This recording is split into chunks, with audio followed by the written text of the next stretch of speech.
Thank you so much for being here, all of you. So we're going to move into our first question. Our first question is, what we often, I find, talk about the challenges in education with ADHD. A lot of the meetings, as you know, those of us that are parents and those of us that attend them as educators are negative in tone. And I'd like to move past that and first of all start out with, what are the unique strengths and challenges, strengths that you see with your students with ADHD? So if I could ask Lana first.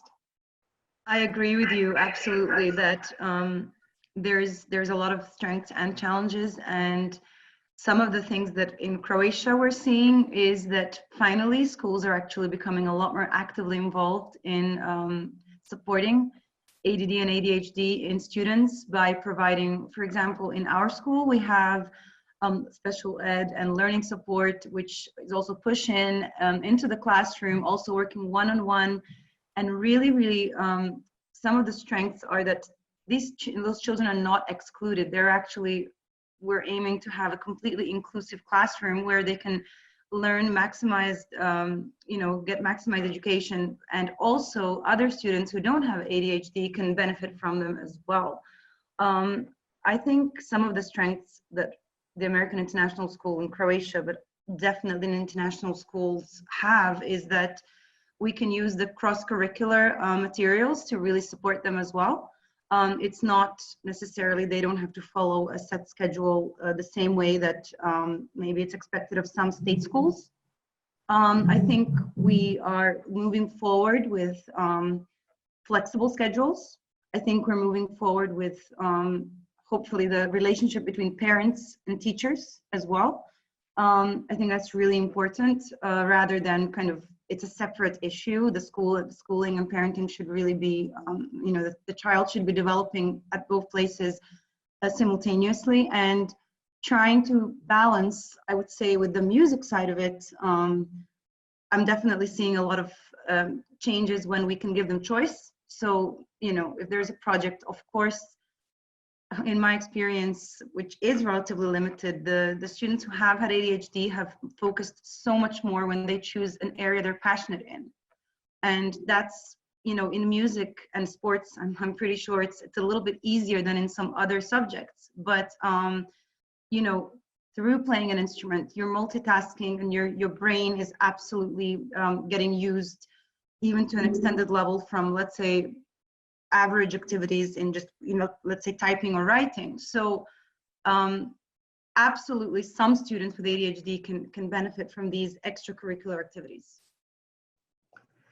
That's very interesting. Thank you for sharing that perspective. I've been reading a lot about music and ADHD lately, and we actually, just bought Jason a drum set. So we just set it up. We haven't really gotten him into lessons yet, but I'm curious to see how that will play out with him. Drumming is a huge one because you're using, it's cognitive thinking, it's also coordination, and your brain is absolutely using both sides. I was reading about that recently because my nephew is into drumming, and I stumbled upon some other articles regarding ADHD, and it's really interesting. Your foot is, let's say, on the first beat, and you've got your hands doing different things. But with the, let's say, coordination also comes structure when you get a beat together. So that makes, I think, really, really helps. That's very interesting because that's almost like what we're trying to replicate when we give kids fidget toys in classrooms. Yeah. So that there's that physical part as well. Thank you. That's really interesting. Tracy, what would you describe as the unique value that ADHD students have in learning, in education? I think I'm going to start with, as they, as they mature and get older, they've actually built quite a bit of resiliency up. And I know I just pronounced that word horribly, but they become used to, which is sad, but they become used to people not understanding them, not appreciating the gifts that they have. And that's a valuable strength for any of us in life, is to be able to deal with other people's maybe negative comments, negative feelings towards us. So I think that the biggest strength that they can build up is being resilient. That's it. Or having grit, whichever way you want to look at it. It is funny when you brought up the fidget toys. It always makes me think of the bands that go across the bottom of the chairs. because that's one of my favorites, is to get on that band and nobody can see that I'm moving my foot, or nobody can see that the child's moving their foot. And yes, I have some issues as well. But yeah, it's, you know, we as educators really push teaching kids to deal with grit, but we don't necessarily always know it. No, excuse me, let me try that again. We always don't know how to teach it. And we're typically not really accepting of different people, quote unquote, anyway. And the strengths are amazing. It's because they can do it, and I hate saying it that way, but kids can do everything. Just because you have ADHD doesn't mean you can't. It just means somebody needs to be willing, and I didn't want to get too far into the challenges, but somebody needs to be willing and able to try to help the kids get there. They have a lot of energy, which is an awesome strength. It's just a matter of, helping them make it socially acceptable. Making sure, I teach, I don't know if you can see, but I teach my boys because I know one of them is off the hook like I am. You don't have to bounce side to side. Do something smaller if you're able to express that energy, because if that energy is not expressed, people tend to look differently or act differently towards you because you have too much energy. And right now it sounds like I've had too much coffee. Maybe that's where I'm at. But and actually energy is a great thing, right? Isn't it? It's very positive. One of the issues that we have, at least in the US, is childhood obesity is on the rise. We have a lack of movement in classrooms. We have a really ridiculous amount of recess when you look at the research. So maybe that energy could challenge us all to find ways to create movement in classrooms for others as well. I'm smiling and laughing because how often has another teacher taken recess away from a kid that needs more recess?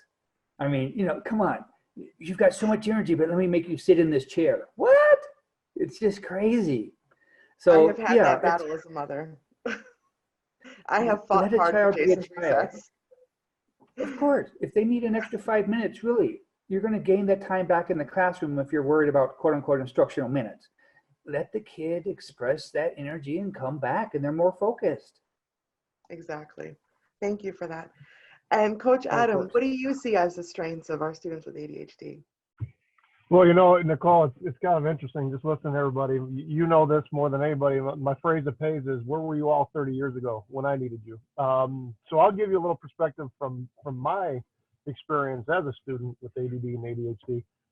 My mother had me in 3 sports throughout grade school. And she did that for a reason, because I needed to wear off the energy before I could even sit down to entertain anything academically.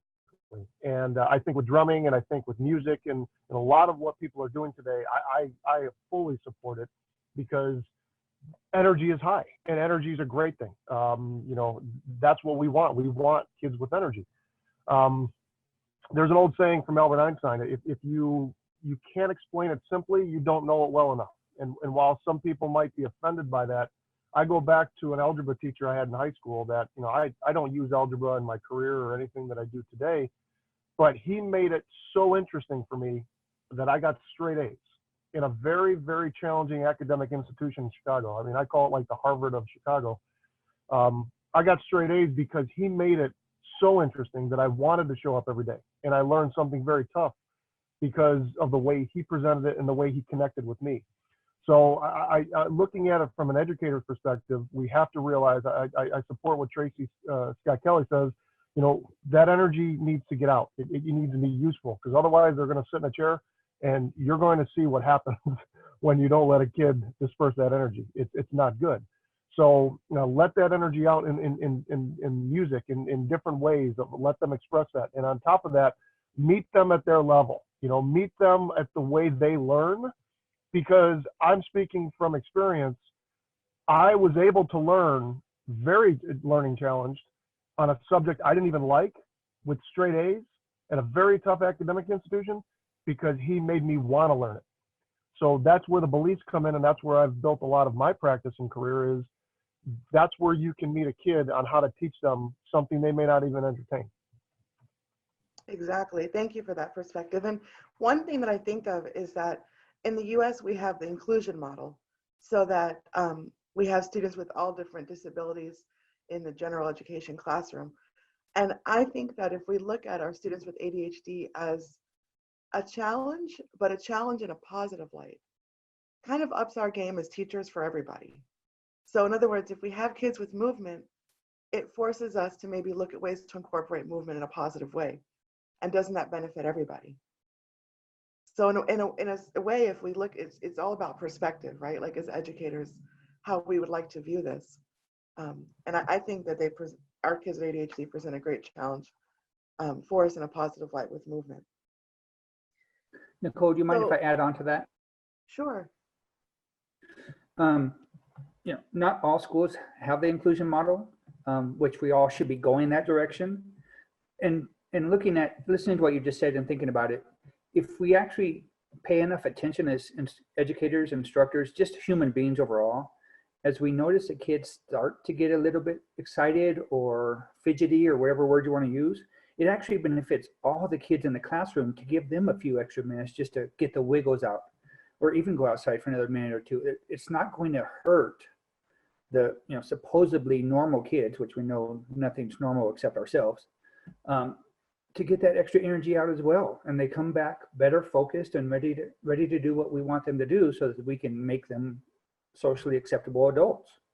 We want them to be unique because we don't want to break that spirit, but we do know society has norms that they want us to adhere to, which as adults we can make the decision not to, which is my favorite, but we still want to understand them and know what they are. So thank you for that. Thank you. And in addition to brain breaks and having those few minutes to get the wiggles out or do errands or get a little bit of fresh air, maybe another thing is to look at kinesthetic learning in our lesson planning to provide more of that for everybody and to look at the benefits.